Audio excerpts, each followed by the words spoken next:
Welcome to the Bird Gang Nation Sports Media Show, repping the greatest team of all time. Let's go!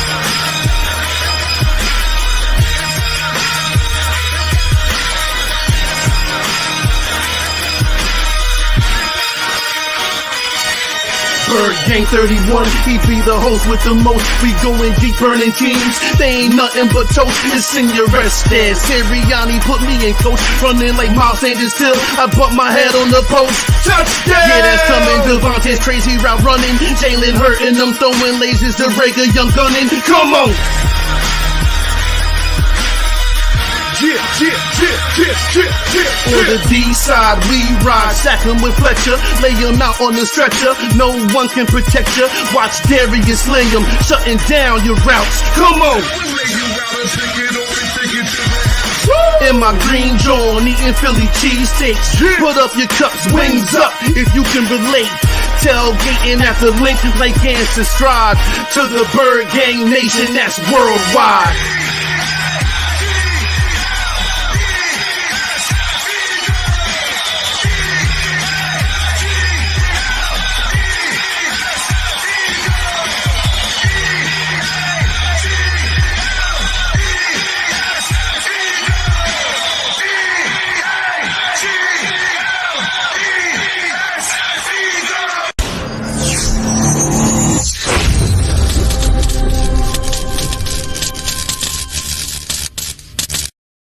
Welcome to another episode of Bird Gang Nation Sports Talk. I'm your host, Bird Gang 31, in the building with another special guest. You know, he's back again, Mr. JOEYSHAKES72. How you doing today, Go? What's going on, bro? How you doing? Everything good today, huh?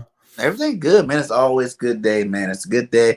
Some of the news today I heard today wasn't too good. You know what I'm saying? I watched a little bit of your stuff earlier today, and we seen some Howie Roseman courting Mr. Pickett. I didn't like seeing that, my guy. How do you feel about that one? How you feel about that one? It really all started where, like, you know, you saw the pro day. The pro day went pretty good, and then you found out that, like, the Eagle Scouts like took Kenny Pickett out to dinner, and I kind of got confused on what that means and what's going on. And you know, I think the Eagles are doing their due diligence, and you know, it's just a meeting. If it was like Howie Roseman, Jeffrey Lurie at this dinner, this big dinner, whatever's going on, I feel more worried. But I think it's just a due diligence type meeting.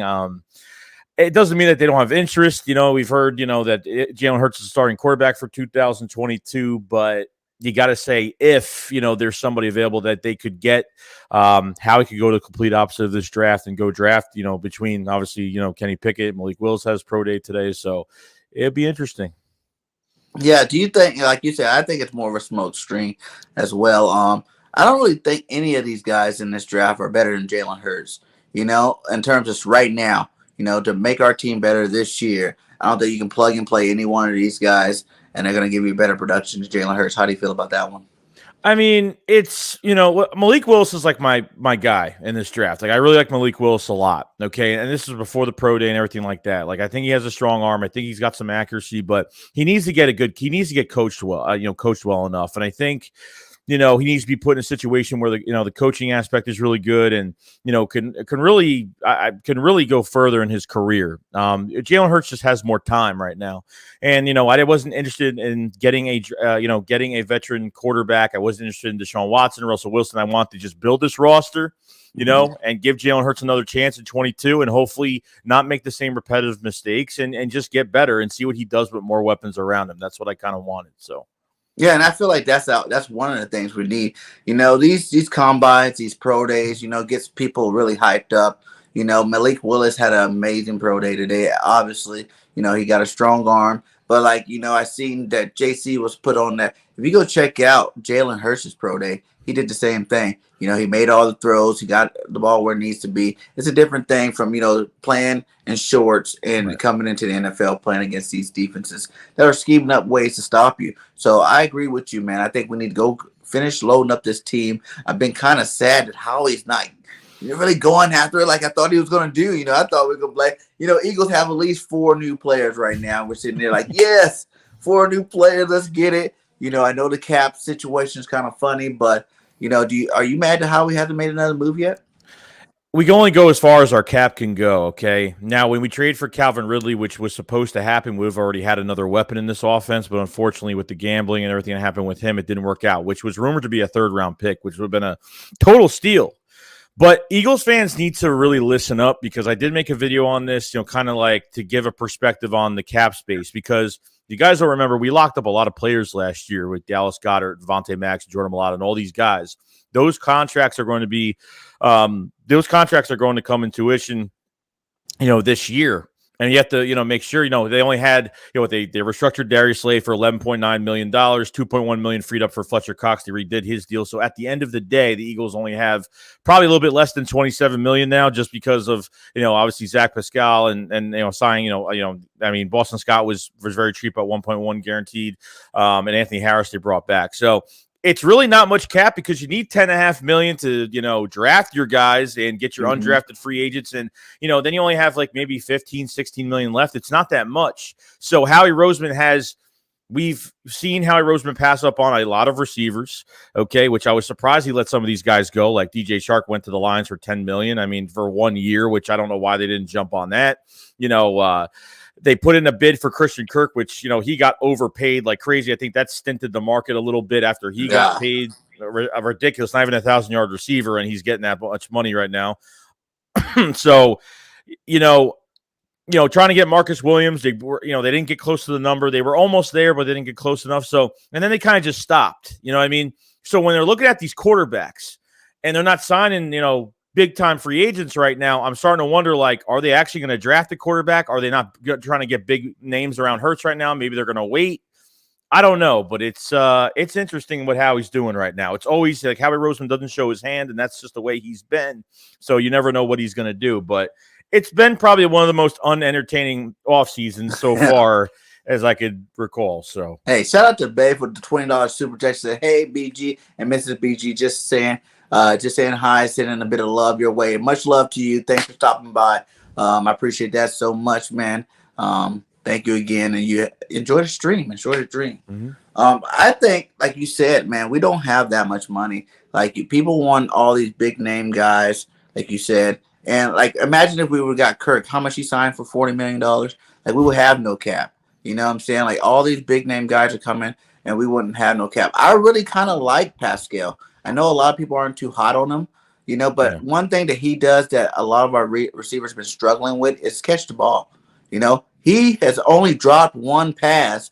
I think I was reading up on. He only dropped one pass so far in his 5-year career. Now he's only getting around 40 catches a year. Right. But with Nick Sirianni, he was in the 600s, high 600s.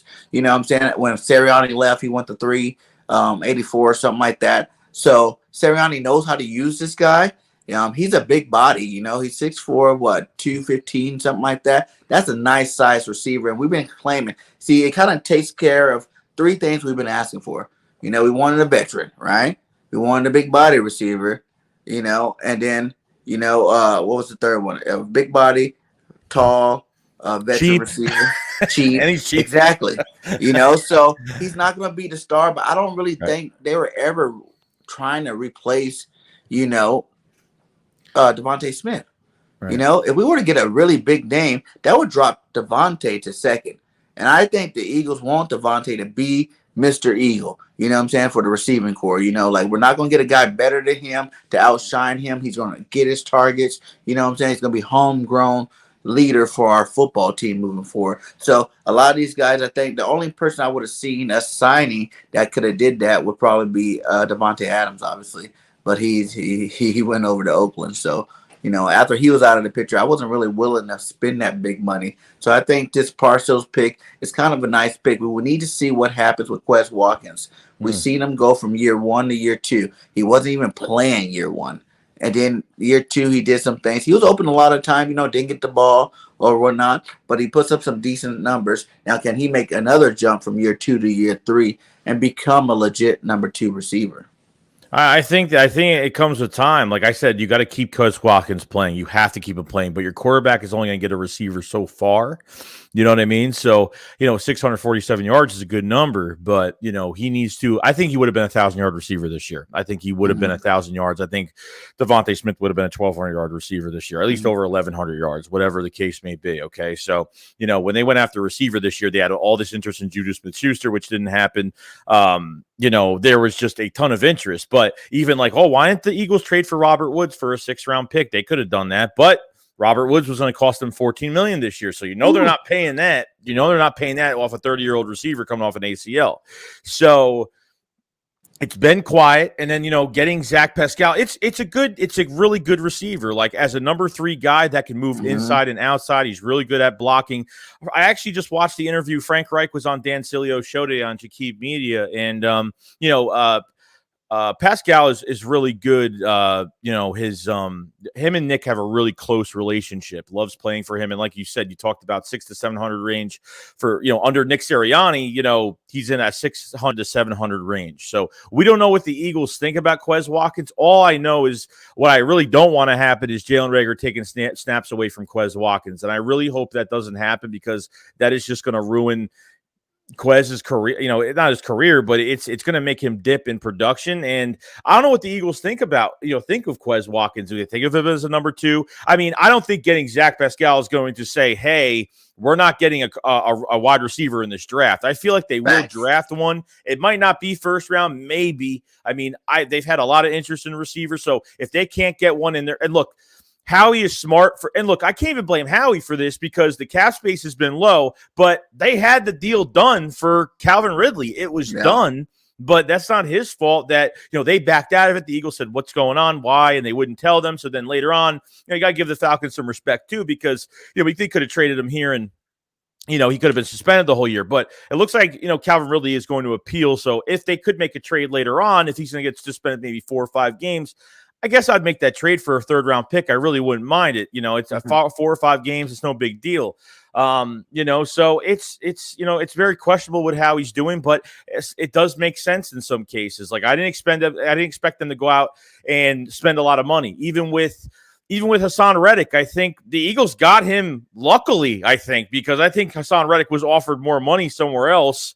And we got him at a really good price. You just got the best pass rusher in free agency where he can play the Sam linebacker position and move to edge rusher if you need him to. So, he plays that Avery role, the 5-2, we're running that 5-2. And I really like that defense. I think we were really productive in that defense with Avery doing it. But that was like more of a part-time defense with Avery. I can totally see, with Hassan Reddick playing that role, it'd be more of a full-time stay, you know what I'm saying? Like, it's kind of like running the 4-3 with the 3-4 concept. You still got that outside linebacker rushing the passer to help put some extra heat on the quarterback.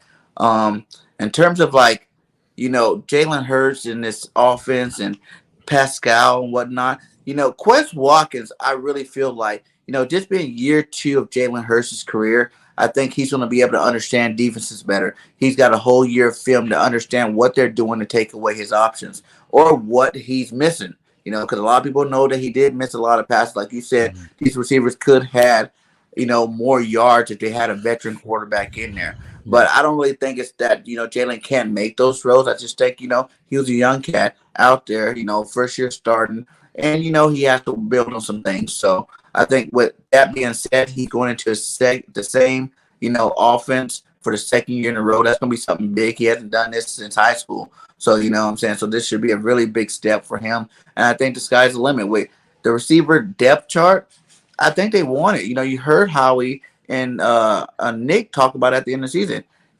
Devontae Smith's your number 1. Quez Watkins your number 2. Reagor's your number 3. Right. And moving on from there. So I think you're right. They're going to still probably try to get Reagor the ball a lot more this year, but I don't think it's going to be more than Quez or Devontae. They're still going to try to keep him active because he was a 1st-round pick. And my deal with Reagor is he got to get out of his own head. I watch him on some of these other social media platforms. He is arguing with fans. Still today, like last week, I watched him. He's like, "You guys don't bug me, but you're sitting here in a 2-hour live arguing with fans, telling them how you don't suck." And that's really, you can tell it really affects him. Yeah, he was on IG, like, and somebody asked him about, like, you cost us the Giants game. You had two really good, balls thrown to you, and you just couldn't, you couldn't deliver. And he kind of laughed about it and was like, "Oh, I did." And then he started laughing. Like, it's not funny, dude. Like, you got drafted in the first round. It's not even like if he's not going to be productive on the field, at least be productive on special teams. At least when you drafted him, you thought maybe there would have been some type of special teams pedigree that he came with, and he can't even do that. I feel the more time he has back there to get a punt return, the more time he has, the worse he gets. The less time he has, the better, because the less time he's got those little muff punts, he's actually been successful when he doesn't have to think. But he's just horrible on all occasions. So I don't want them to repeat the same thing they did last year where they're starting him every game. They're giving Jalen Reagor every opportunity to showcase his skill set. He's lazy on routes. He's not explosive off the line. I've seen corners bully him where he can't even pass the damn quarterback. You know what I mean? That's a problem. That's a big problem. 2 touchdowns for the year, just 300 yards. Come on now. You got to do better than that. And the Eagles' job is they got to bench him if he just can't get it done. You can't go try to justify this pick. And the only reason why I think JJ is obviously on the slopes more than that is they add another receiver in Pascal. If they add another receiver in the draft, I think JJ's done. I mean, there's no room for him. I think any receiver is going to be better than him. And I'm telling you right now, if he is even on the active roster by the final 53, then I don't know what to tell you, because Fulgham shouldn't have been off this team. Anybody else shouldn't have been off this team. He should have had a shot because Fulgham fumbles in the end zone. And then in the last preseason game, JJ gets 40-plus yards plus a touchdown against fourth-string, defense, and just it just made it justify the pick. And it's just, I can't stand it anymore. Like, they need to move on. They got to, you want this, you want young receivers, young guys. This team is going to get younger by the year, but they got to get their crap together when it comes to, like, you got to, once you give up on a player, you kind of got to give up on him. Like, by now, it's just too much. So. Yeah. And that's what I think. That's the scary part, because I don't know if they actually gave up on him yet. Because I see potential with the guy if he could get out of his own way. Yeah. He is the only reason why he doesn't succeed. You can't come, like you said, that New York Giants, you can't come on TV. Everybody's like, hey, what's up with the drops? Oh, it's just 2 drops. No. Okay. There were 2 huge drops. There were 2 drops that cost us the game. That if we were, those balls were put on the money. You know what I'm saying? Like, it was a huge situation. You need to make that play, And if you make that play, guess what? You get some of these people off your back a little bit. You know what I'm saying? Like, every play that you make is what's going to get these people off your back. Until you actually make these plays, you're not going to ever get these guys off your back, and you're going to keep doing worse. But BIRDGANG, another problem I'm going to have this year is Devontae Smith going to boil over on Jalen Hurts, because it looks like that the Eagles were prioritizing Jalen Reagor to be the main guy, because they throw to him so much, the end arounds, the jet sweeps, just the screen passes. They use him on so much. But in that Cowboys game, the last Cowboys game, they'll, just to break Deshaun Jackson's rookie record, they'll throw to him each time. You know what I mean? Like, and look, a minute 14 left in the Tampa Bay game, a minute 14 left in the fourth quarter, and you throw the ball to him at that precise moment at the end of the game, and you already got 60 yards just from not even a minute 14 seconds. You know what I mean? It's just, it's ridiculous, man. Like, look, I saw some of the guys get together and say, hey, like Devontae Smith to go to Jalen Hurts. I remember one game, I forgot what game it was. It was the Tampa Bay game when he went to him and say, hey, give me the ball. He went to Nick in one other game and said, hey, give me the ball. Never gave it to him. And then there was another time where he went to Jalen Hurts on the sideline and said, Jalen Hurts went up to Devontae Smith and said, were you open? And he's like, yeah, I was open. And then they kind of walked away from each other. Like, number one, you're hurting Devontae Smith's money, because he can't, like, if Jalen Hurts doesn't succeed or doesn't get better, it's going to be a problem. It's going to be a problem for some of these guys. Yeah. And I think he will. Like, I'm fully, like, me, I'm probably one of the biggest Hurts fans out there. You know what I'm saying? When they're throwing all these quarterbacks out there, I'm like, no, we don't need it. We need to build a team, because, like I said, it doesn't take an elite quarterback to win a Super Bowl. You look at all your elite quarterbacks, Tom Brady's deception. You know what I'm saying? He got 7 of them. But, Tom Brady did it the smart way. He took less friendly money, less money to get players to make sure he had a team around him, to succeed all those years, And that's what really made him great. Like, these quarterbacks today, they want that big contract every time it's time to get it. Right. And they don't understand how much that hurts their team. That's why some of these really great quarterbacks are sitting here with 1 Super Bowl ring. You know, they had the pieces when they're, and all those Super Bowl reigns came when they're on their rookie deals. You know, they didn't win those Super Bowl after they got paid, you know, because you need a full team. And I think we still got Jalen Hurts, for 2 more years? So we might as well build it up, you know. The 3 draft picks, I think Howie needs to use all 3 of them. You know, those first 4 picks, that's 4 potential starters on your roster. You know, if you're really talking about rebuilding a team, you need to go out there and get these guys. But we have it. All the positions that we need in this on our football team are in this draft in that first and second round. You know, we can possibly get 4 starters, you know, make a really big impact for years to come. Not just for this year. It'll be an impact for this year, but then next year, then you still got 5 years for the first rounders, you know. And you don't have to pay them all in the 5th year. You know, you can pay them 1 in the 3rd year, 1 in the 4th year, 1 in the 5th year to spread out the money so you're not overspending any certain year. But I think that's what he needs to do. Yeah, and look, I know there's people in the chat saying that you know, I gotta watch what I say about Jalen Hurts because yeah. So you know, do I think they're going to keep Jalen Hurts for 2 more years? I don't know. Next year is a very important big jump year. This is a guy coming off of ankle surgery now, so he's going to have no time before OTAs to get the guys together. Nothing. I mean, maybe he will. I don't know. But what it sounds like, he's not going to be able to come back literally till OTAs. And I'm telling you right now, this man needs reps. I'm not talking scrimmages, okay, where there's no pressure and he can throw every ball. No, I'm talking he's got to go into these preseason games. They got to put him in like 3 or 4, you know, at least, you know, a few rounds of some plays in the first game, make the second game the dress rehearsal, put him in for like a half or like 3/4, something. He needs reps because I don't want the Eagles to do the same thing that they normally do is they're going to sit so many guys. And then by the time we come to the first game, we're going to look sloppy. And, you know, Hurts didn't look sloppy last year. I mean, he really didn't look that bad at all. Our defense didn't really, you know, was playing okay. Like it was an up and down game, that first Falcons game, but it's usually the first game is a toss-up game because both teams, which team is more ready coming off of a lot of time off and, you know, just practice and that's it. So, you know, we'll see what happens, but I don't think the Eagles are going to spend all 3 picks. Yeah, if it was up to me, definitely I would pick 3 guys in the first round right now, but I think you always need that safety blanket. You need that security.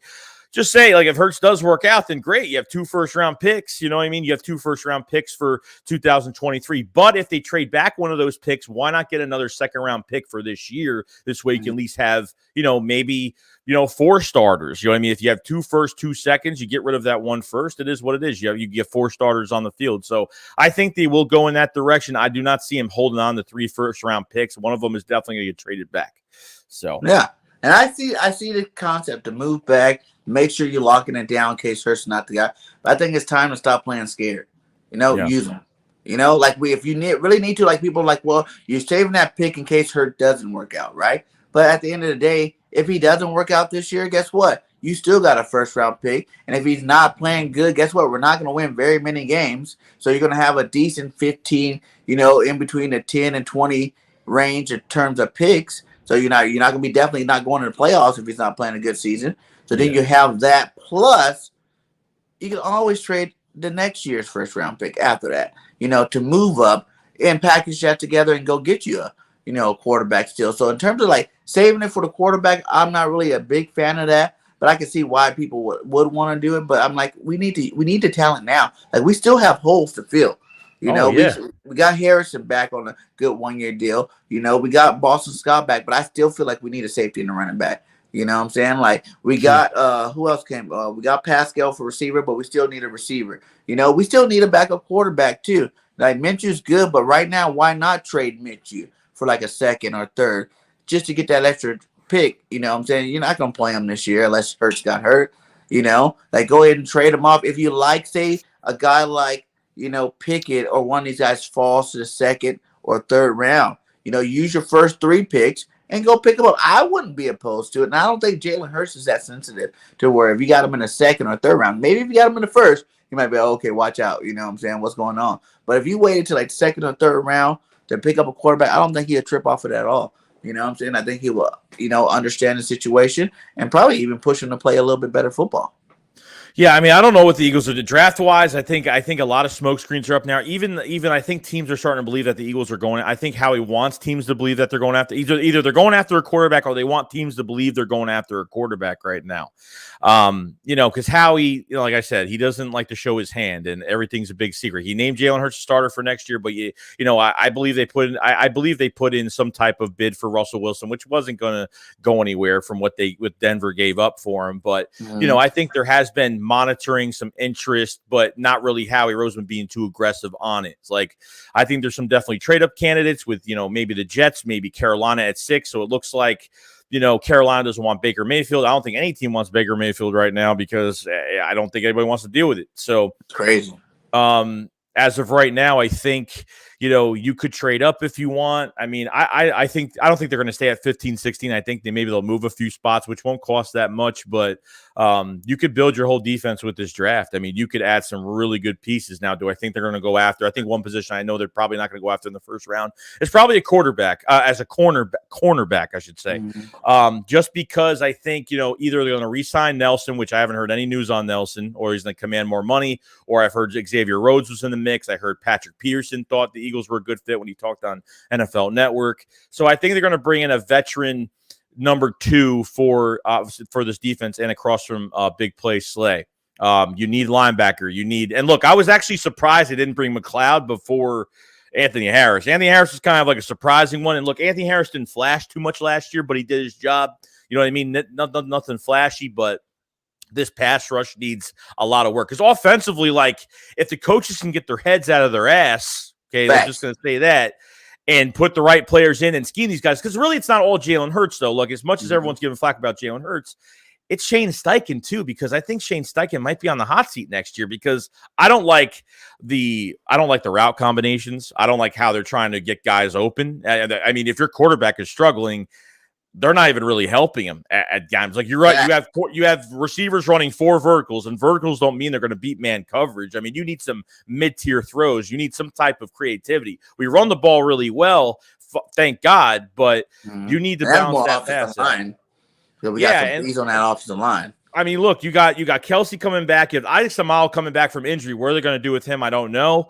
But, Jack Driscoll at right guard, he's solid, but I don't think he's the guy, So I think they're really a right guard down, and Lane Johnson's getting old. So, I mean, I still think it's a top 5 offensive line in the league with the depth behind it with Nate Herbig and everything like that. But it's going to be interesting to see. Like, offensively, they could get points on the board. They just got to they have to put these guys in the right position to win football games. And, they have to have a nice balance. And Jalen Hurts just got to do the rest of the work, and that's it. But I think between Jonathan Gann and Shane Steichen, the 2 guys are going to be on the hot seat next year, 100%. 100%. I'm 100% with you there. And I think Nick really needs to take over this team. I feel like the first year for him was one of them things where, yes, he was a good offensive coordinator, but he was a head coach now. So there's a lot more caps to hold, when you're the offensive head coach in the offensive coordinator. So he's kind of letting Steichen do his thing that first year, but now he has to understand where he has to call plays. There's some head coaches call the plays, some coaches let the coordinator call them. But I think he needs to be more in command of that, to really build his brand, because this is not really your offense, or you're going to definitely take the blunt of the blame of all this if you don't put your own footmark on it. The offense was dry. Every week in, week out, we watch different teams, and you look at their offense like, wow, why can't we do a little bit of that? Why can't we do a little bit of that? Why do we have the same base offense every single week in game in, game out? And that has to change. That's a huge change. Like you said, it's not all Jalen Hurts. It's the scheme too. Yeah. You got to scheme up better plays. I liked how in that Jets game when we put Minshew in, why is it like our head coach, whenever they throw the backup in, their game plans change and it actually works out? That Minshew game in the Jets, he was scheming receivers open. Like, Minshew had wide open targets to throw. Maybe they just don't know how to coach a read option quarterback. Maybe they don't know how to coach a guy like that. I don't know, because I don't think even Sirianni had a read option guy. I mean, Brissett, was here more of a read option quarterback? I don't know. I don't think so. But I mean, it's just maybe they don't know. Minshew goes in there and he looks really sharp. I mean, he looks really good, and he's a pure passer. He doesn't have that athleticism that Jalen Hurts has. So you had that little bit of success, which I think we had some. I think we were kind of overboard a little bit. I think we were ahead of the game, because I don't think the Jets were even. They didn't even know that Gardner Minshew was even starting that game, so they were off target a little bit on who they were studying for that week. But you know, and Minshew, you know, kind of put up some cryptic tweet about, you know, on IG or something like that about, you know, a new beginning or something like that. Because once you get that taste of winning, you know, you want to become a starting quarterback. I mean, this is what happened when he was with the Jaguars in 2020, because he, you know, he was pissed that they were going to draft a receiver. Like, he wanted to be the guy, and they wouldn't let him be the guy. So Minshew, I think, is above average backup. He's only getting paid a little over $900,000 for this year. He's cheap. You could trade him. I mean, look, I try to get a third-round pick for him. I mean, the least I'll take is a third round. They can try to get a second round. I'm totally fine with that. You know, Panthers somewhat. The reports that come out a few days ago that they have interest in him again. So if they don't go after a veteran quarterback, I can see them going after Gardner Minshew. I mean, who knows? They're trying to. I mean, there has been rumors today they've been trying to bring Cam Newton back. I don't know why they're even wanting to go back to that for the third time already. But it's got to be done at this point. So you just got to build your roster, man. You just got to build your roster, get this done. And, you know, hopefully, I mean, you can't screw up 2 first-round picks in the top 20. I mean, you literally can't. You can't. Yeah, so. Where we're at, too. That's why I say keep it. Because I think where we're at is prime. Like, yes, you can go up there and get your Thibodeaux. You know, you can go up there and get you a Stingley or a Sauce Gardner. But even if you don't jump the gun and move up, like, you're going to get people, especially with these quarterbacks going up the draft, you're going to get some nice players that's just sitting there right there at your lap, you know. You can go grab them without even moving a beat, you know. This will be like the first year I would tell Howie, don't move. Stay where you at, you know what I'm saying?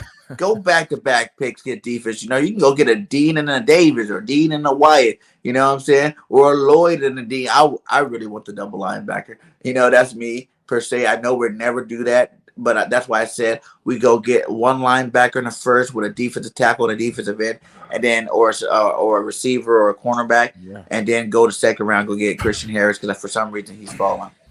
I mean, I don't even care at this point. Like, the more of any other position is taken in this first round, whether Sauce is going to be gone. I mean, if Carolina wants to go after a quarterback, you know, in the top 10, they can. If the Falcons want to go after a quarterback, they can too, because they got Marcus Mariota on a 2-year deal, which is not a long-term answer. Obviously, it's a very short-term thing. So Kenny Pickett or somebody probably could be gone. I don't even care. Like, if Kenny Pickett gets picked in the top 10, I'll probably exhale and be like, thank God, like, we dodged that one, because, like, at this point, like, if we're able to go for a quarterback, it's going to be next year, if that's even the case. If everything works out, then fine. That's great. Good. Then we don't have to worry about it, because what I do like about Hurts is he has really good mentality. I mean, nothing really bothers him. Even if the Eagles have been looking at quarterbacks, I just think it makes him work harder regardless, because he's not going to curl up in a ball and cry, because that's not what he's going to do. So the more positions that are taken that we don't need in that first and for top 10, I think we're going to have the pick of the litter at receiver anyway. Yeah. I think we're going to be like, which one are we going to take? Which one? We're going to be a kid in the candy store pretty much with receiver. But when it comes down to it, I got a couple combinations we could definitely take, with Ojabo not being in the first round, because Ojabo was my guy now. So that's my guy too for DN. If Ojabo is available in third, fourth round, I'm fine with it. I would take him right there and just see how he is. You know, people are like, oh, he'll be back in 6 months. But everybody, you know, he's never dealt with this injury. It's an Achilles. It's not an ACL. If it was an ACL, I wouldn't care that much. But with an Achilles, we've already went down that road with Sidney Jones before, and look what happened. So I think in the first round, look, they already got Devontae Wyatt on a pre-draft visit, Jordan Davis on a pre-draft visit, and I think that was leaked. I don't think that was supposed to come out, because apparently somebody leaked that. They go for a defensive tackle. If it was up to me, I'd go get Jordan Davis and I'd go get one of these linebackers. Boom. I mean, instantly. That'd be 1-2 done. You know what I mean? Yeah. If they don't want to go defensive tackle and they want to go defensive end, Travon Walker had a really good combine. And I don't want it to fool us or kind of be like a fool's gold concept where he did so well that he might have been ahead of Ojabo, which I kind of had him after that combine. But Walker only had 6 sacks with Georgia. Okay. Next to that defensive line, he didn't do more than that. And it kind of makes me nervous a little bit that he didn't do a lot more. So if I was to pick a defensive end, Jermaine Johnson would probably be my guy. And that's probably where I would go. Yeah, I like Jermaine Johnson a lot. Yeah, you know, I'm really putting him up there, especially like you said. I was always picking like Ojabo, but now with Jermaine Johnson, he was always 1 or 2. You know, I like both of those 2 guys. Defensive tackle, I like Jordan Davis. I know a lot of people like Wyatt because I watched some tape too, and I can understand why you like Wyatt. He's smaller, so he's a little bit faster and a little bit more athletic than Davis. But after watching Davis in the combine, it's like, how do you not draft the guy? It's good. I think why it's going to be the better pass rusher. I think Jordan Davis is a more of a run stuffer, but he's so quick. Like Jordan Davis is so quick. Mm-hmm. I don't care about sack numbers. I just want him to take those double teams. I want him to just to disrupt up the middle. I mean, we have to free up Javon. We have to free up our middle pass rush badly. And I know we need a defensive end. So obviously, hopefully Reddick could help that a little bit. And which I think maybe they'll double dip. You know, they could double dip at defensive tackle they want. They could do whatever they want in this draft, however they please to do it. Mm-hmm. But you know, Fletcher Cox is on a 1-year deal. Okay. And it's the end of Fletcher Cox, unfortunately. You know what? People didn't believe me. And, it was 2 years of just not doing well. I don't care if it's the scheme. If he can't even beat getting single-handed blocked, it's a problem. You know, Fletch has, went down. So Javon Hargrave is going to be another one that's going to be a free agent. So I think Hargrave is more of a re-sign candidate. You know, if he had 8-9 sacks last year, and since week 5-6 of the season, he was getting double teamed, and that pretty much shut us down. Josh Sweat needs to play better after getting that contract. He had 5-6 sacks, something like that, but you're getting paid for what he's getting with his contract. He's a 7 to 9 sack guy, so he should be getting those numbers, but kind of dipped a little bit, but needs to do better next year. Derek Barnett was hurting us more than helping us, so that didn't help. And thank God he's gone. I haven't seen him get picked up by anybody, which I'm not surprised. So, Teron Jackson is just a rotational guy for now, but I'm excited for Milton Williams on this defensive line. I'm actually pretty pumped because he was a nice flash in the pan earlier in the season. Then when I saw that Cowboys game when they kept their stars in, and the more reps he got, the better he got, and he was just putting guys around. I mean, he was doing such a good job. Like, I'm excited for some Milton Williams. I'm excited. Yeah, there's a couple of those young guys I'm really excited. Milton's one of them. What was the other one? Jackson or Johnson? He's a DN for our team. Teron Jackson. Teron Jackson, yeah. Even in spot play, I seen him make some plays last year. Oh, yeah. You know what I'm saying? So I really think that these youth guys, like, people got to realize that these guys there's that first year, Let us see what they do in year 2. I feel like we got a lot of players that this year is really crucial to see the development of them. Like, are they taking that jump that we need them to take? Can they be star players? Because some of them, I feel like they have the potential. Like you said, Milton Williams, the way he's been playing for his first year. Now, are you going to take that year 2 leap? If you do, man, you are, a top flight defensive tackle or in whichever way you want to play them in this league.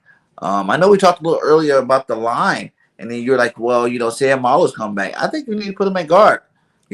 I wouldn't mind cross training him at right guard to see what he could do. I mean, at least try to put him like if he's better than Driscoll, then great. Then you have Driscoll. I mean, Driscoll can play right guard and right tackle, which is good. So I mean, because even his rookie season, like even when we faced Washington and Lane Johnson ended up getting hurt or whatnot, he came right in. He missed like blocking assignments, like stupid things, but that was his like first game. But he actually held up really well. So offensive line is like, that's why I hate paying running backs, like, because you look at the Dallas Cowboys. Okay. You look at that team right now, which I think that team is taking a step back because you got Tony Pollard, I think is a really good running back that can play special teams and he could get the catches out of the backfield. And he's very dangerous because Ezekiel Elliott gets his contract and he's like a 4-yard rusher. Like per attempt, it's just he's not doing much. You know what I mean? So I'm not really big on paying running backs because Miles Sanders to me right now, like, he's got to stay healthy. He's got to stay healthy because you think you're like, I don't like the shelf life of running backs do not last long because they're constantly taking hits. When you're a running back in the NFL and you're making guys miss the first time, most of the time, you're going to have a long career. When you're not taking as many hits, you're going to be good. So, it's this offensive line could be good for years to come. Really, I mean, Jeff Stoutland. I mean, like, holy crap! Like, who's going to fill this guy's shoes when he leaves? Right. You know what I mean? Like, I'm so happy he didn't get that job in Alabama. I was like, yes. Yes, you turn a 7th-round rugby player into he's gonna be a Pro Bowl left tackle. Okay, you turn Landon Dickerson was a pick that I was not big on because we should have had Asante Samuel Jr. We should have had JOK in the mix. Okay, now Landon Dickerson was coming off the two ankle injuries, 2 knee injuries, and coming off an ACL, which isn't bad because it's just like it's not an Achilles or he just got the Achilles or whatnot. It was just an ACL last year. But it was such like a risky pick. But I was like, if this guy works out, I mean, for me, that was an A- draft. That was a really, really good draft. Kenneth Gainwell in the 5th round, steal pick. You know what I mean? They made some really good picks. They gave us 9th overall in our draft grade. We had the 9th best. out of It all was a the good draft. Mm-hmm. It was a good draft. I mean, you were able to trade back from 6 to 12, get a first-round pick, and then move up past the Giants to go trade with the Cowboys and use one of those the late third-round pick that you actually got in the Carson Wentz trade and got Devontae Smith with it. So they got a free first-round pick. It was an excellent trade. I wasn't a fan of it because we saw how the board was moving. Like Kyle Pitts, I mean, everybody was gone. And then like Surtain and J.C. Horn left, and we're like, oh no, like Devontae Smith is there, and the Giants are right there. We're like, we're done. Like there's no one else. Like they literally ate everybody up in that draft that we wanted. So it's crazy. So who do you like as for the running backs this draft? Now, do you have any favorites in there? I'm gonna be honest with you. I haven't went over any running backs. Yeah, I've been covering so much other stuff, and I'm not even at the running backs yet. I heard the guy from Michigan. Walker the third. Walker, I've watched a little bit of him, and he looks pretty good. So that's really all I've looked at, though. I haven't looked at much at running back. Yeah, because I think that's what we need to do. We need to scoop because these running backs, none of them are probably gonna go first round. The draft don't be doing that very often where they get these running backs in the first round anymore. So you're looking second, third round, you're gonna be able to get a steal at the running back position. I like Walker the third. I like Isaiah Spiller. Dalvin Cook's little brother over there. And Georgia does play some good football. The other Georgia running back, I can't think of his name right offhand right now, but that's another good running back. So they got some nice running back pieces. And the only free agent running back just left the free agency, and that was Leonard Fournette. He just re-signed with Tampa Bay, which everybody knew he was going to do, but it kind of sucks now. Yeah, Tom Brady was in command of that by, kind of restructuring his contract or taking less money, whatever he did to make room for him. So I get it. What about the tight end position? Goddard, do you feel like he still needs to take that next step? I think he still needs to, he needs to take that step. Now you are the guy. I know last year we said you were the guy. We kept Zach Ertz for half the season, so then you really couldn't be the guy completely. But this year, your year, my guy. You got to show if you ever want to be an elite tight end, this is the year to do it. Yeah, and I think there's more into that though. I don't think Goddard has played bad at all. I think sometimes he's targeted way too much. I feel like they're not distributing the ball enough. Goddard, I think Goddard's going to get better every single year, 100%, because Goddard is just a big mismatch with how big he is and obviously getting the separation that he does. And obviously being that bruiser after the catch because he could roll for another few yards upon contact. So I'm fine with Goddard. I've never really had a huge problem with him. I don't think they really have to go in the draft. Maybe, I don't know. I don't think they should draft the tight end that high, but want to see what Tyree Jacks can do off the ACL. Want to see what Jack Stahl can do, even though he's more of the dirty work blocking type of tight end. I want to see him go out for passes I like guys like Trey. I like the guys that are really good that I don't think they're going to get, like Trey McBride, the guy from UCLA. I love him. You know what I mean? There's a few guys I do like, but are they in a big market for a tight end? I don't know. I know the Eagle Scouts have been looking at a few of them, so I don't know if it's going to be a main priority. I think they added that other guy in case they want to, have 12-man personnel, but I don't know if that's going to be tight end's going to be a strong suit for the draft this year. Maybe in the late rounds, but not. You always know if we need a tight end, we can always go get Richard Rodgers back. He always likes to come back to Philly. Gronkowski is a free agent, but that's never going to happen. But I'm just saying this, much money. Yeah, Richard Rodgers is just always around. He's hanging by the link. He's just always around. And look, Richard Rodgers is a good backup. He can produce. 2020 he played 4 games and he played. It was a really bad year for everybody, but he played really well. He could just come in and he's a savvy vet, and that's as good enough for him as to play as the number 2 tight end as he can. I think that's perfect for him. I mean, they could bring him back. Who knows? Could do a receiver. I was thinking I think people have been. Whatever happened to Grimes? Would you be intrigued to bringing that guy back? Yeah. Go ahead. I'm saying we released him last year. He was hurt the whole season. He didn't play for nobody. I don't think he got picked up by nobody. Yeah, no, we released him off an injury settlement last year. That's and then we didn't, he had I think it was an ACL or whatever. So I would bring him in on a prove it thing where if he doesn't make it out of camp or whatnot, see if he's better. You know what I mean? I would do it. I was a big fan of Trevon Grimes coming out. I loved it. I mean, I saw the highlights of him beating Surtain. I mean, he was a monster and he's tough. So I would give him another shot. Obviously, it's a camp, payday. It's nothing crazy, but it's just to see if he makes it out of training camp, if he could be, end up getting on top. So I would do it definitely. The more bodies, the more competition. So it don't matter to me. Yeah. Now, what do you think we need to do at cornerback? We haven't re-signed Stevens. Do we need to go get Patrick Peterson. You know, one of these type cats. You know, Xavier Rhodes, someone like that to fill that spot alongside. Yeah, I think they're gonna go. I think after the draft they're gonna get their corner. I think what these veterans are gonna do is they're gonna wait till after the draft. This way they're guaranteed to have a starting spot somewhere. Mm-hmm. I think they're gonna get one of them, whether it's Rhodes, Patrick Peterson, or it's going to be Steven Nelson resign. I would love Steven Nelson to resign. I think the fans were giving him a lot of crap this year. Like, we had no pass rush. Like, the secondary had a really good year this year. I mean, besides like Gannon and some of his schemes and not blitzing enough and giving 6 to 8 quarterbacks more of an 80% completion percentage and respecting way too many quarterbacks and not taking shots and being too cautious with the soft zone coverage that I cannot stand. We don't have the right players for that. We just don't. But I think they bring in a vet. I mean, you get that pass rush going with these two vets, with Slay and whether it's Peterson or whoever, they're going to get to make some plays. I mean, Slay probably had the best year of his career in his whole career, even with the Lions. I think that year last year for big play Slay was probably his best career, his best. A bad career for him is 2000, the year before where he gave up 200-yard games. I mean, that's as worst as it gets for him. So he's that good. So I like him, man. Like you said, I wasn't that big on the whole picking up of Nelson, but after the year did go by, he kind of got into my favor. Like, okay, it's cool. He's not the worst. He's not the best. He's right there where he needs to be. He's consistently good. Like, let's just keep him for a little while. But I wouldn't mind him going out and get like a Patrick Peterson. I think that would be a good guy to pick up because he's getting older, but he still looks pretty good, cornerback there. And I think that will work out real good with our defense. Another guy I want to get is Honey Badger. I'm huge on that. He was in Philadelphia.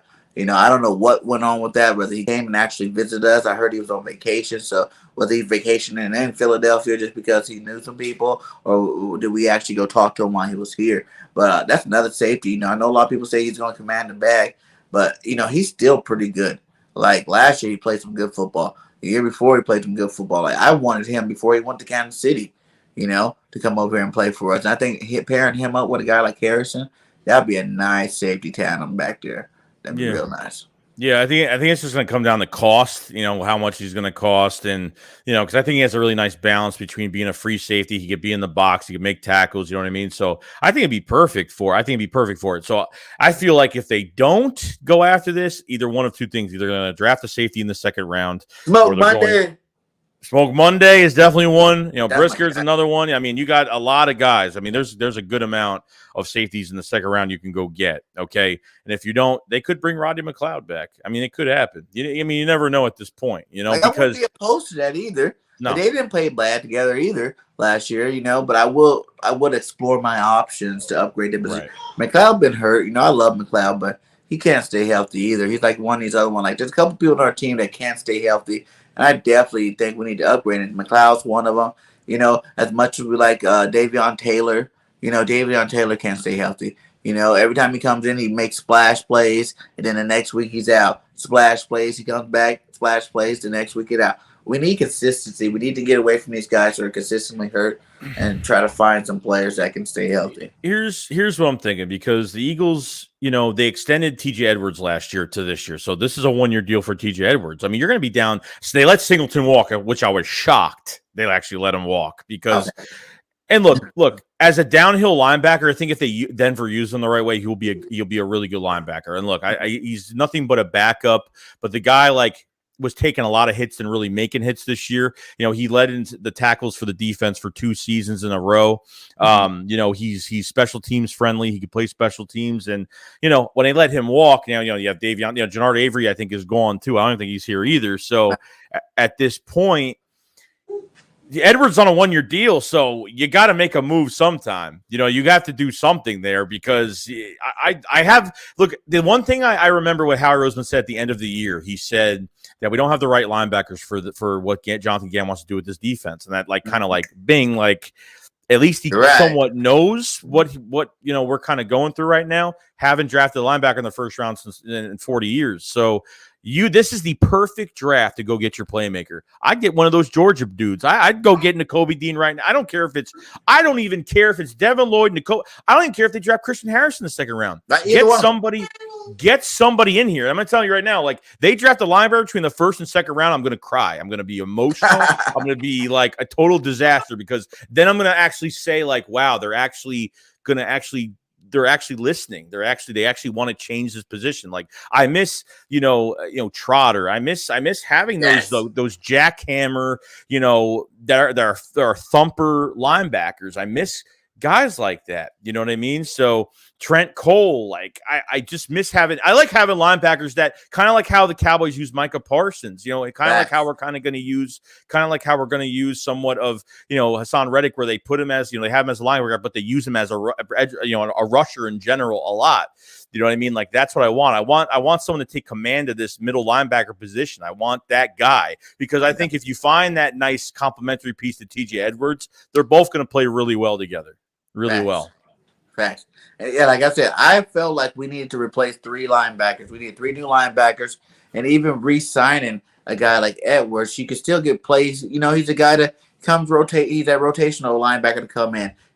Help fill the void. If you got a young guy in there, split time with the young guy. While you're grooming that guy to be the next, star linebacker for our team.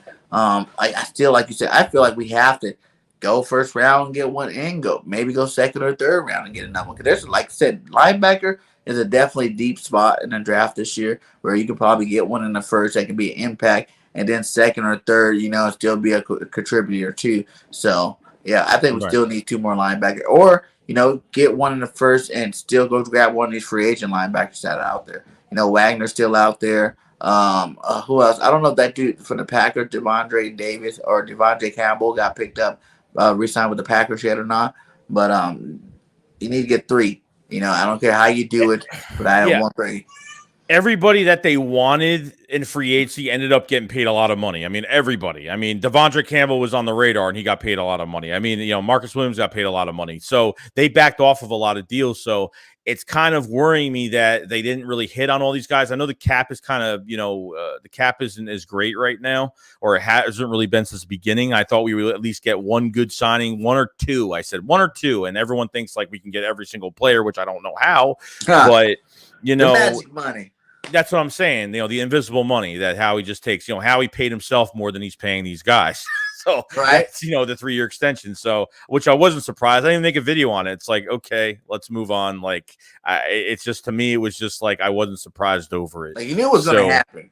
Yeah, whether you liked it or not, you should have known that it was going to happen. He put, like I said, like way before even last draft. Howie set himself up for this, so he can make sure that he's getting this extension this time. You know what I'm saying? He's like, hey, I got us these picks. I got to pick them. I got us these players, and to be honest, to be all fair, what would be your grade for Howie? And let's just go, let's not look at the whole Howie Roseman tenure, but let's just go to the last 2 years. You know what I'm saying? Like, how are you looking at Howie? Do you think he's changed up? Do you think he's starting to make some of the right moves? Because, like, at one point, you got to realize, 2017, this man was the GM of the year.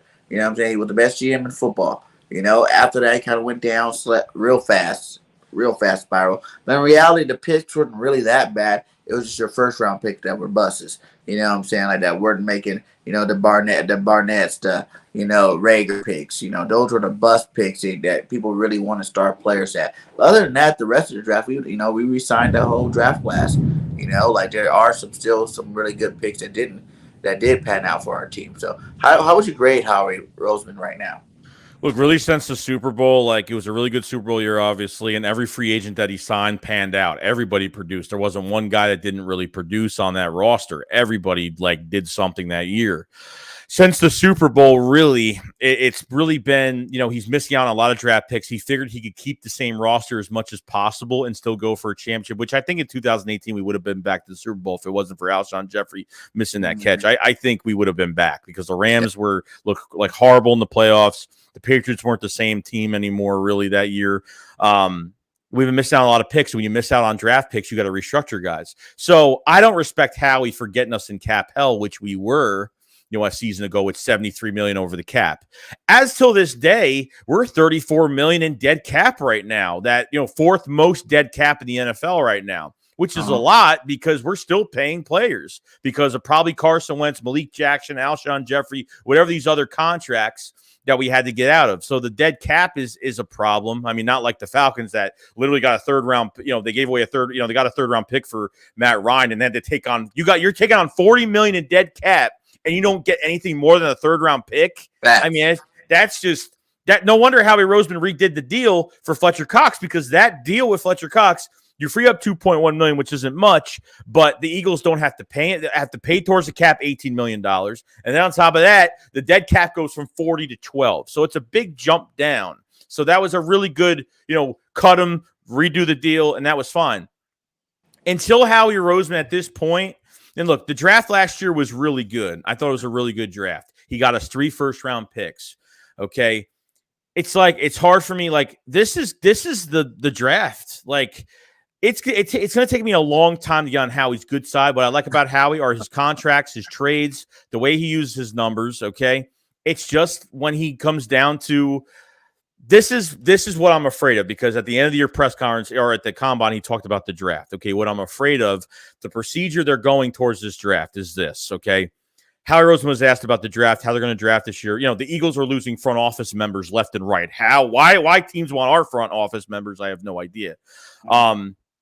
You lose Andrew Berry a few years ago, and he went to the Browns, and he made a lot of moves, like really good moves for the Browns, okay? And obviously the one now getting Deshaun Watson is a big one, but giving away a lot of picks for it.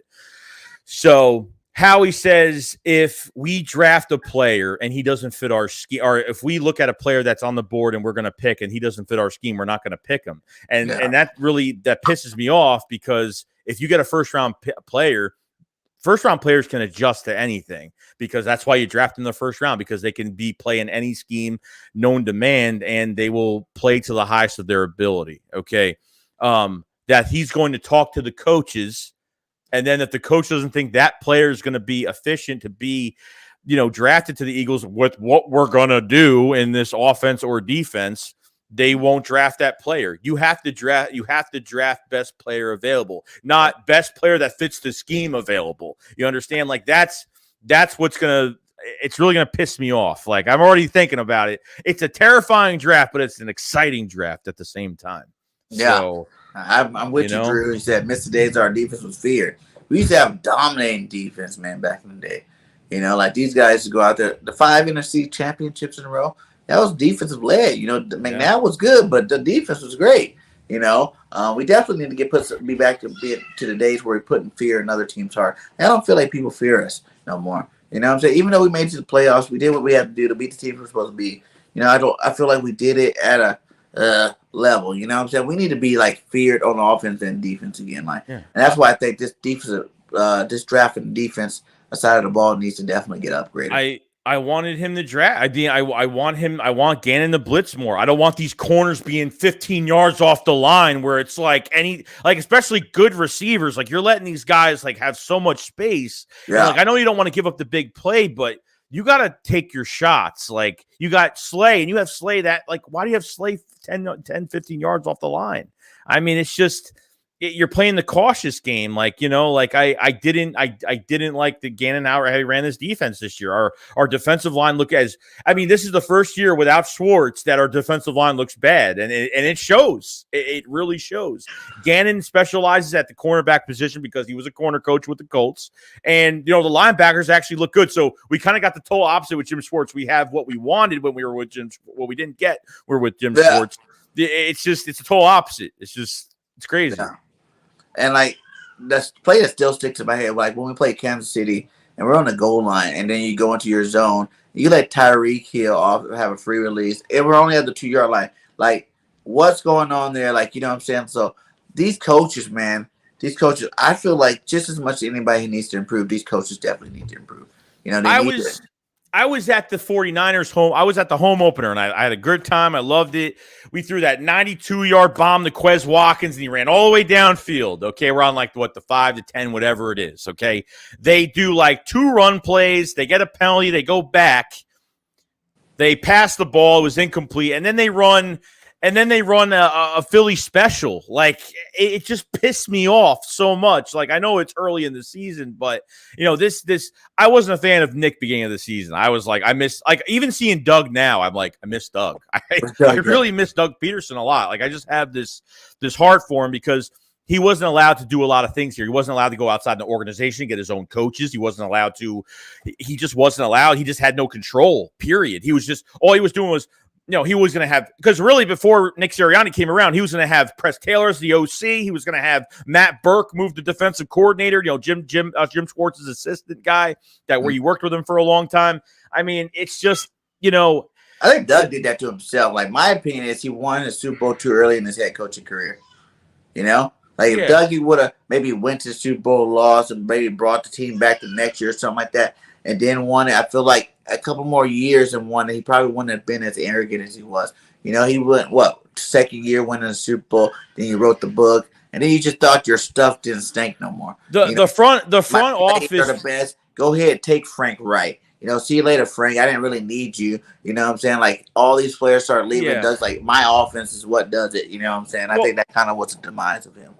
Well, thank Doug, because you know what? They were going to fire Frank Reich after the 2016 season. Like, they were going to fire Frank Reich, and Doug got in the way of that and said, no, like, I need him as my OC. Like, like when I watch the Colts sometimes, I feel like that's our offense we used to run. Like, I see the, similarities with it. So, it's just, I understand. Like, I hope he changes that. I hope they change Jackson. I hope he changes Jacksonville around, but I don't feel like he was cocky. I felt like, I don't know. I felt like there was just, he couldn't do a lot. And I felt like he had no leeway to get his own guys. And obviously he's taking care. Jacksonville didn't hire a VP. So he's taking over all of who they're going to sign. And you could tell because they spent a lot of money.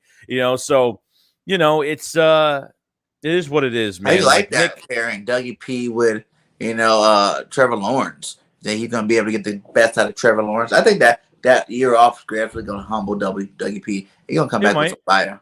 It might. So, I think it's going to do good. I think Trevor Lawrence is good. I just don't think it's the right team around him, obviously. So, I think he's going to work out really well. But Nick has grew on me. I think after we heard the fertilizer, flower, roots crap that we heard later in the season, we thought it was a joke. And the players actually believed it, and they believe in their head coach. And, like what I like about Nick is that, he's very soft on the outside and he's very really nice guy, but the guy could really get pissed off. Yeah. You know what I mean? So he's got a mean streak to him. And look, if Frank Reich likes him that much and that was his right-hand guy that they desperately missed that badly, then we got a good coach out of it. Made the postseason in his first year, and made, Jalen Hurts an alternate Pro Bowl. You know what I mean? So yeah. It's a good sign for good, hopefully better things to come. And that's what I'm hoping. Like, do I think Jalen Hurts is gonna be a franchise quarterback here? I don't know. All I'm gonna say is this: I'm gonna critique him next year. Like early last year, I was fine because theoretically, he played 4 or 5 games in 2020. Okay, so when he started the 2021 season, he was still a rookie at this. He's only played a year and a half. I mean, that's it. I mean, he's only played a year and a half. Like Josh Allen didn't play good until his 3rd year. You know what I mean? So it's just you have to give this guy more time. But if the repetitive, you can move on from quarterbacks for a couple reasons. One, if he's still making the repetitive mistakes where he can't throw a slant pass, where he's, throwing behind the receiver too much, where things are just like where you're really supposed to know certain, decision making, when you're a quarterback and when you go into the NFL, what you should know. And I understand that he's made some mistakes, but I thought he did get better from early 21 to late 21. But there are still flaws with anticipation on throws. And honestly, Devontae Smith is such a crafty receiver that he can get open in an instance for that bit of time. If his first instinct doesn't show to throw the ball in that area, he's going to miss out on a lot of big plays that he could make, and that's a big problem. So hopefully he sharpens up and gets it done. That's I feel you. And I understand people that say that, like I said, being a big Hurts fan doesn't mean that I don't think he doesn't have flaws. You know what I'm saying? That I don't think he needs right. Like every quarterback still does. You know what I'm saying? You watch veterans struggle throughout the year. Hell, last year was probably one of the first 6 games were some of the worst quarterback play from anybody, all your veterans. You know what I'm saying? Patty Mahomes didn't get it right over there in KC until like week 7 or 8. After they played us, we kind of was this get right game. You know what I'm saying? And even Patty Mahomes did tell you it took him like 3 years to be able to really read these defenses. Right. You know, so people really get down on him like, oh, did you hear, in the playoffs, Tampa Bay coordinator saying he can't read even. Well, he shouldn't be able to be honest. If you're a professional, one of the best teams in the league, your defense should not be able to be read by a first-year quarterback, period. You know what I'm saying? Like back in the day when we had Jimmy Johnson, man, every single rookie or first-year quarterback we destroyed, no matter what the team's record was. You know what I'm saying? We destroyed them because your defense should be complicated enough where no young guy should be able to walk into the NFL and figure it out. So yeah, defenses are starting to know now that Jalen Hurts can't read the defense, and then that's a problem. So if he could fix that somehow, because Jalen Hurts has a really unique skill set with his run game, with his run, and it's really good. So if teams start shutting down the passing game, or they know he can't throw to receivers on certain coverages, or they disguise coverages, whatever they do, it's going to make us one-dimensional. And, Hurts could run and get those first downs, but it's not going to win us football games if we can't pass the ball. And that's just the truth to it. So, and shout out to Robert with the 499 Super Chat. Good random thoughts. We need to take a moment to wish Jerry Jones lives for 400 years old because no one screws up the Cowboys like he does. Facts. Jerry's struggling over there. He needs to. I don't think his sons are going to do any better than he is. I mean, I don't think his sons are going to do any better anyway. Like, the Cowboys are taking a step back this year. Like, they made CeeDee Lamb the number 1 receiver right now. Let's see how he takes that. Gallup is coming off of 2 injuries in 1 year, and they gave him monster money. Cedric Wilson went to Miami. They signed that Williams or Watson, whatever his name is. Defensively, I think Hurts back today, right? Yeah, Carson, it's not among favorite around the Cowboys either. I think, they've been trying to sign a veteran. They've been trying to get Bobby Wagner, but it looks like it's going nowhere as of right now. I mean, I heard the news about Honey Miller too before he went to Buffalo. I mean, Von Miller got a 6-year deal with he's 32 years old. Like, what do you get? I had to rub my eyes because it was like 6 years. I'm like, is this from a fake Twitter account? Because I didn't know what was going on. Play on that 6-year deal. I say 3. I mean, dude, good for him. I mean, I would shake his hand and be like, dude, you totally just robbed them like half those years and probably got all that guaranteed. Yeah. I mean, at this point, you know what I mean? So I think even with Dallas defense, even getting who's that washed up pass rusher that they got? The guy from the Falcons, Dante Fowler. He's washed. That guy is washed, and then oh my god! I mean, totally just not. He's done that recently. No, I mean, he was with the Rams a few years ago. He did well, and then he went back to the Falcons, and he did absolutely nothing. So Fowler's just washed up. They signed. They re-signed what's his face on a 1-year deal. I'm surprised he didn't get big money, but he must because he missed a lot of time. The guy from Boise State, Vander Esch, yeah.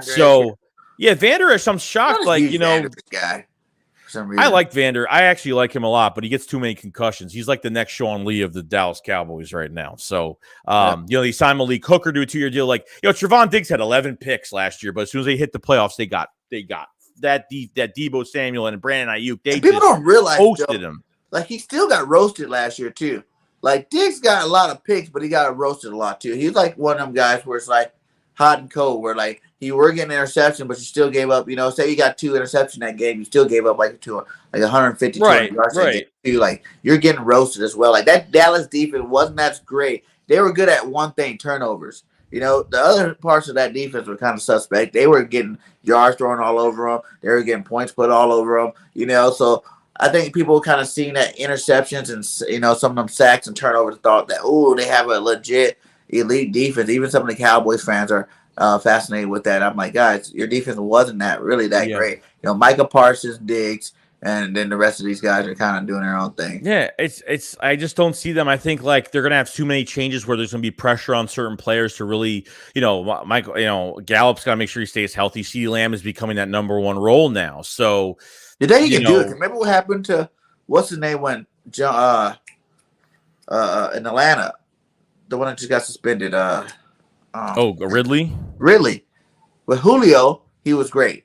And then I know that year where Julio was out half the year, he still was kind of great. But when you're not supposed to be the guy, you kind of still get those good numbers that first year. But then the next year when Julio's gone, it's like you're not getting those numbers anymore. No. Oh my God. Like, I mean, you drafted Kyle Pitts as a tight end. I mean, why?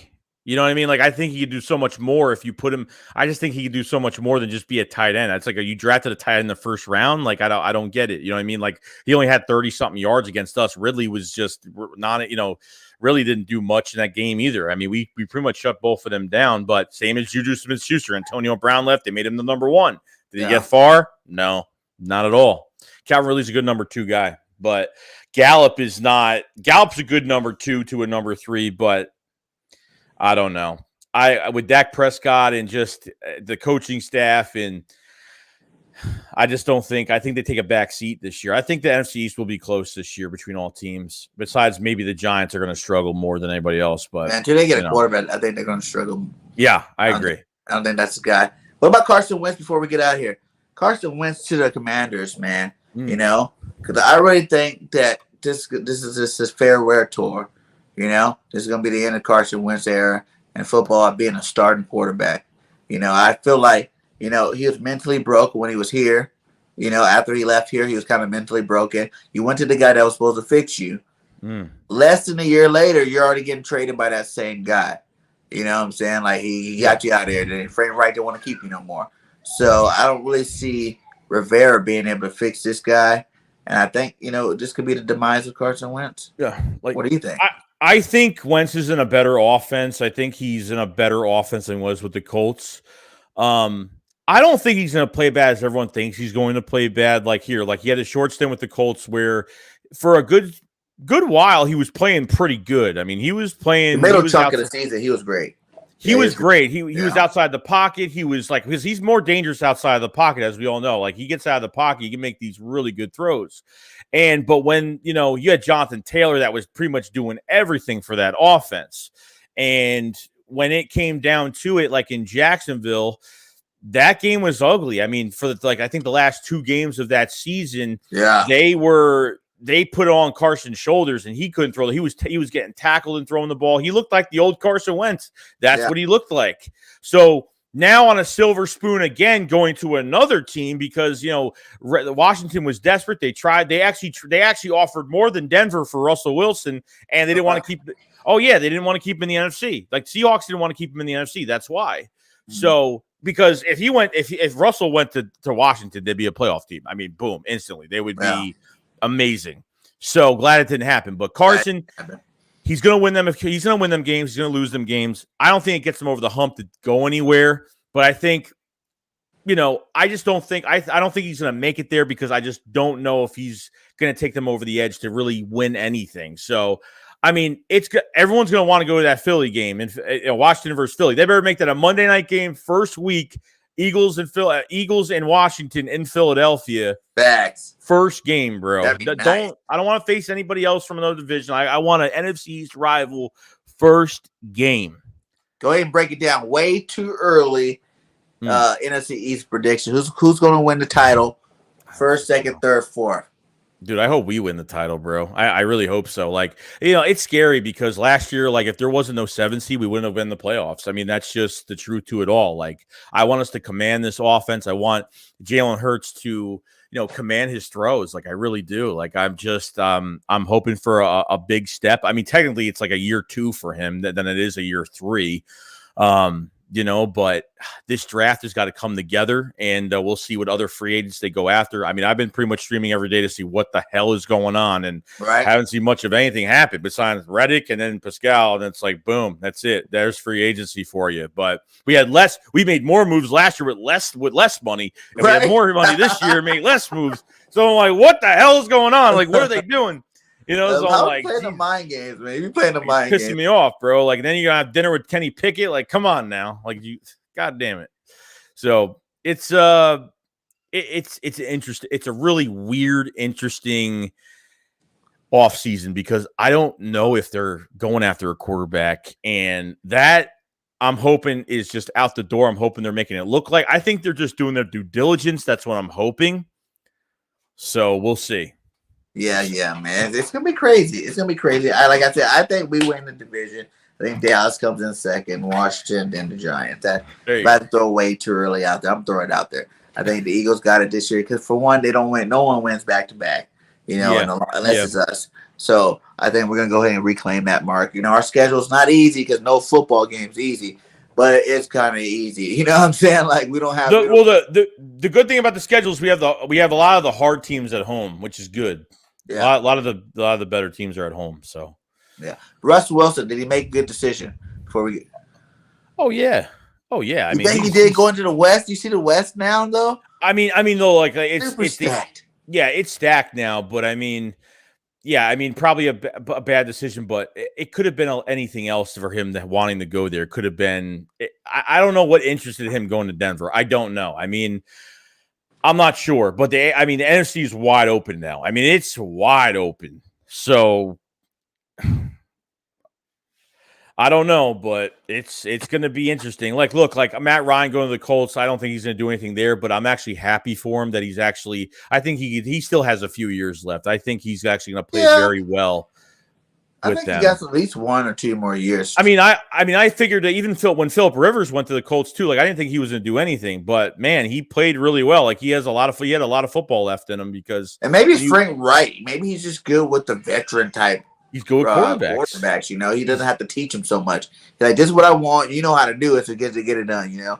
And Matty Ice, no matter how much we hate on him, he still put up some pretty good numbers. Look what he did with Nick Foles. Yeah. I mean, Nick Foles is like this guy came and stayed healthy a whole season. Like Carson Wentz, led the way. He led the way. And he took over, and he looked weird when he first started because they had him under center a lot in that Giants game when he threw for 4 touchdowns. Like they had him under center and. They started going back and looking at his Rams, his Kansas City, and his early Eagles tape with Chip Kelly. And they started taking a lot from that in his RPOs because he's probably the best quarterback when it comes to RPOs because you don't know what he's going to do.